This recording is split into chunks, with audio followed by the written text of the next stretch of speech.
پیارے بچوں، آج میں آپ کو ایک ایسے بچے کی کہانی سناؤں گا جو کہ بہت ضدی تھا۔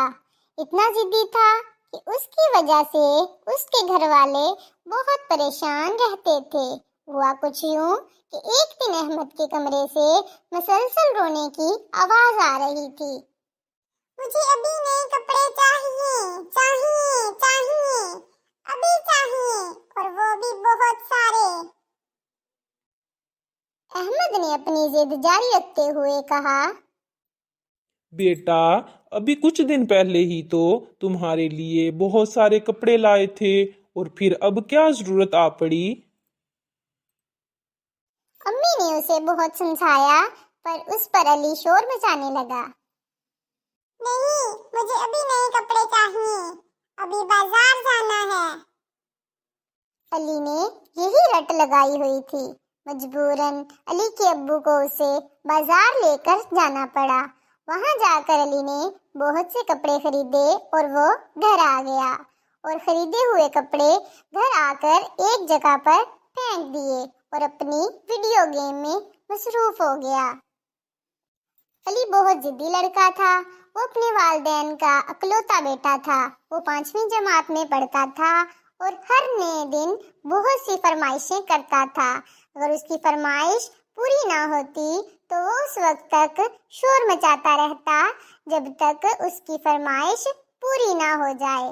اگلے دن رات کے کھانے کے بعد علی اچانک رونے اور ضد کرنے لگا کہ اسے ابھی نیا ویڈیو گیم چاہیے۔ اس کے امی ابو نے اسے بہت سمجھانے کی کوشش کی تو اس نے اپنی عادت کے مطابق شور مچانا شروع کر دیا۔ علی کی ضد ختم نہ ہوئی تو اس کے ابو اسے ویڈیو گیم کی دکان پر لے گئے۔ وہاں جا کر علی نے اپنی پسند کے ویڈیو گیم خریدے۔ گھر جا کر علی نے تمام گیم ایک دفعہ کھیلے اور پھر انہیں الماری میں رکھ کر دوبارہ سے پرانے ویڈیو گیم سے کھیلنے لگا۔ اسی طرح ہر روز اس کی نئی فرمائش ہوتی، حالانکہ وہ چیزیں اس کے پاس موجود ہوتی تھیں، پھر بھی وہ بلا وجہ ضد کر کے اپنے ابو کے پیسے خرچ کرواتا تھا۔ ایک دن علی کے ابو آفس سے گھر آ رہے تھے کہ اچانک ان کی گاڑی کا ایکسیڈنٹ ہو گیا۔ علی کے ابو اب چل نہیں سکتے تھے۔ اب وہ بیڈ پر لیٹے رہتے کیونکہ ان کی ٹانگ پر فریکچر ہو گیا تھا۔ اب علی کو اپنی ضد اور شور مچانا یاد آتا۔ وہ دل ہی دل میں بہت شرمندہ تھا۔ اپنے ابو کی حالت دیکھ کر اس کے پاؤں تلے سے زمین نکل گئی تھی۔ اب اس سے یہ بات سمجھ آئی کہ اس کے ابو سے کتنا پیار کرتے تھے۔ امی بھی پیار اور خیال سے رکھتی تھی، اور وہ کیا کرتا تھا؟ صرف ضد۔ اپنے اس رویے پر بہت پچھتاوا تھا۔